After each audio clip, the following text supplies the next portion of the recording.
Driving instructors of Reddit, what are your worst student driver experiences? Had this one guy, complete novice. However, he'd been out and bought all the equipment, and not cheap stuff either. He had custom-sized fins, a good quality regulator, the works.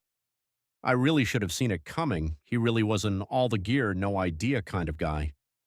So we take him into the plunge pool, a really deep swimming pool for the first time where it turns out he's a freaker.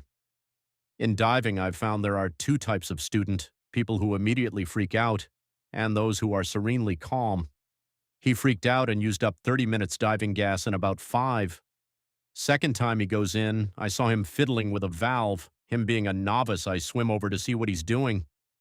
As I get close, he starts flailing underwater, not using any of the hand signals.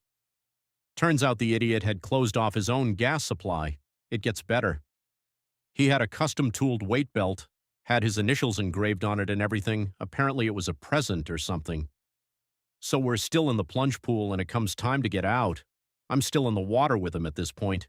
He starts taking gear off to make it easier to get out, breathing apparatus and the like. The next thing that was supposed to come off was his weight belt. What he actually took off was his stab jacket, an inflatable device used to aid buoyancy and the thing keeping him on the surface. So with nothing keeping him buoyant and with no scuba gear, he lets go of the side to swim to the ladder. Of course, he rockets to the bottom of the pool where I have to forcibly remove his weight belt whilst trying to buddy breathe him.